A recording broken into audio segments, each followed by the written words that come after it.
नमस्कार। श्री हरि भक्ति भजन चैनल पर आपका स्वागत करती हूँ। अगर आपको ये वीडियो पसंद आए तो हमारे चैनल को सब्सक्राइब करें और दोस्तों के साथ शेयर करें। Mind act as enemy for those who can't control it. जो लोगों का दिमाग उनके नियंत्रण में नहीं रहता, दिमाग उनके लिए शत्रु बन जाता है। श्री कृष्ण अर्जुन से कहते हैं कि किसी भी मनुष्य का पहला शत्रु और पहला मित्र उसका दिमाग ही होता है। अगर दिमाग मनुष्य को नियंत्रण में करते हैं तो वो उसका शत्रु बन जाता है। उसी तरह अगर मनुष्य दिमाग को नियंत्रण कर लेता है तो वो उसका मित्र बन जाता है।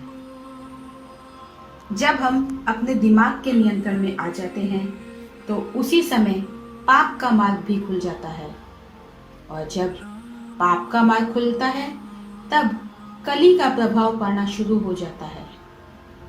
जैसे जैसे कली का प्रभाव शुरू होता है वैसे वैसे अभिमान, ईर्ष्या, वासना हमारे दिमाग में जगह लेने लगते हैं और हम ईश्वर से धीरे धीरे दूर हो जाते हैं। हम इतने अभिमानी हो जाते हैं कि अच्छाई और सच्चाई दोनों ही दिखाई नहीं देती। सच बोलने वाला कितना करीबी क्यों ना हो, कई बार तो ऐसा भी होता है कि अच्छा होता है तो हम स्वयं को ही श्रेय देते हैं और बुरा होता है तो भगवान को ही कोसने लगते हैं। दिमाग हमें इतना काबू में कर देता है कि कई बार हम अपने माता पिता, भाई बहन और ऐसे कई प्रियजनों को नीचा दिखाने में जुड़ जाते हैं। न जाने कई पाप कर देते हैं और हमें पता भी नहीं चलता। इसलिए कृष्ण भगवान कहते हैं कि हमारा पहला शत्रु हमारा दिमाग बन जाता है अगर हमसे पहले वो हमें नियंत्रण में कर ले।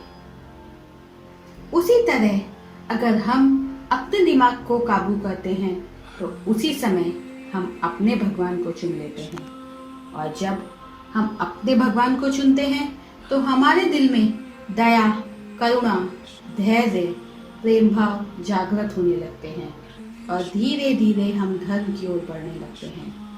और जब हम धर्म की ओर बढ़ते हैं तो पाप मुक्त हो जाते हैं, जैसे कि अभिमान, ईर्ष्या, वासना वगैरह को हम अपने अंदर आने नहीं देते।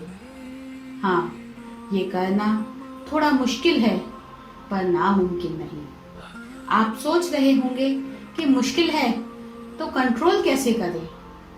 उसके बारे में भी कृष्ण ने कहा है कि जब आप कभी भी कोई दुविधा में हो तो आप मुझे याद कर लो। मुझे याद करने का मतलब आप अपने भगवत गीता को ग्रहण कर लो और रोज अपने दिमाग से लड़ने का प्रयत्न करते रहो।